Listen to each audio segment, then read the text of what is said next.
मृत्यु जीवन का सबसे बड़ा सच है जिसे कोई भी टाल नहीं सकता। जो इस धरती पर आया है उसे एक ना एक दिन यह शरीर छोड़कर परमात्मा की शरण में जाना ही होता है। लेकिन फिर भी मनुष्य जीवन भर भौतिक सुविधाओं के मोह में पड़ जाता है। जब व्यक्ति अपनी आखिरी सांसें गिन रहा होता है तब कहीं जाकर उसे जीवन की सच्चाई पता चलती है और वह इस संसार की मोह माया से परे होता है। अंतिम संस्कार से जुड़ी ऐसी कई बातें हैं जो हम नहीं जानते। हम में से बहुत से लोगों के मन में यह सवाल आता होगा कि मृत व्यक्ति को उसके संस्कार से पहले नए कपड़े क्यों पहनाए जाते हैं। नमस्कार मित्रों, अनमोल धर्मा वचन चैनल में आपका बहुत बहुत स्वागत है। भोलेनाथ की कृपा आप पर, आपके परिवार पर बनी रहे।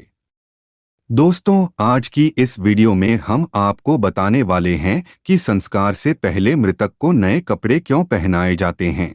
कि अपना इस दुनिया से चला जाता है तो अक्सर लोग उनकी वस्तुओं को याद के रूप में संभाल कर रख लेते हैं।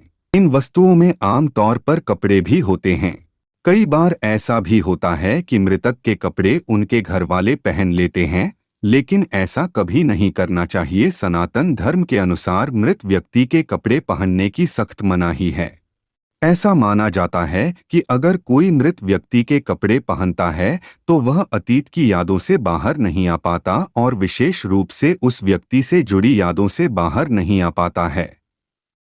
अगर हम किसी मृत व्यक्ति का सामान उपयोग में लाते हैं तो यह हमें मानसिक रूप से कमजोर बना सकता है, क्योंकि हम उस दुखद क्षण को भूल नहीं पाते हैं और वह व्यक्ति हमें बार बार याद आता रहता है। इसलिए कहा जाता है कि आपको मृतक की कोई भी वस्तु या कपड़े आदि इस्तेमाल में नहीं लाने चाहिए। इन्हें हमेशा दान कर देना चाहिए। संस्कार से पहले मृतक को नहलाना एक प्रकार से उसकी आंतरिक व बाहरी शुद्धि के लिए किया जाता है। गरुड़ पुराण के अनुसार मृतक व्यक्ति को पहले गंगाजल से स्नान करवाना चाहिए, फिर उसके शरीर पर चंदन, तिल के तेल और घी का लेप लगाना चाहिए।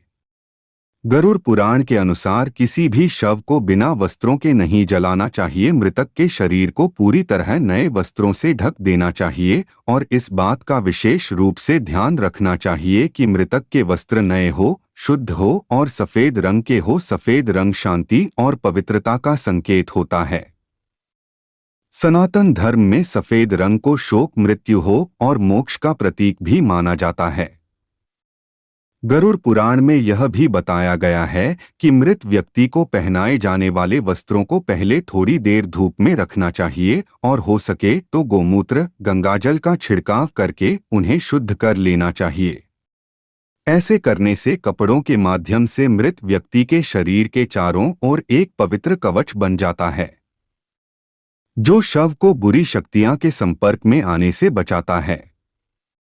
साथ ही ऐसा माना जाता है कि मृतक एक नए सफर पर जा रहा है, ऐसे में नए वस्त्र पहनाकर ही उसे विदा किया जाता है। इसके बाद अंतिम संस्कार की विधि को आगे बढ़ाते हुए शव को चिता पर लिटा दिया जाता है और उस पर पुष्प आदि रखे जाते हैं। किसी की मृत्यु होने पर यदि उसके परिवार के लोग अंतिम संस्कार में बहुत जल्दबाजी करते हैं, यह बिल्कुल सही नहीं है। किसी का अंतिम संस्कार 9 घंटे के अंदर कर देना चाहिए। ऐसा कहा जाता है कि यदि यमराज ने गलती से किसी के प्राण ले लिए हैं तो वे उन्हें लौटा देने की ताकत भी रखते हैं।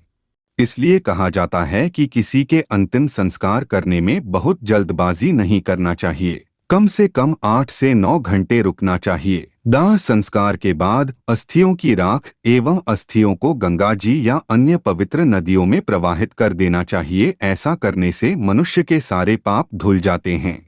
आशा करते हैं कि हमारी प्रस्तुति आपको काफी पसंद आई होगी। आपसे अनुरोध है कि आप इस वीडियो को ज्यादा से ज्यादा लोगों तक पहुंचाने के लिए लाइक, शेयर और सब्सक्राइब करें। और हाँ, वीडियो के अंत तक दिखने के लिए बहुत बहुत धन्यवाद दोस्तों।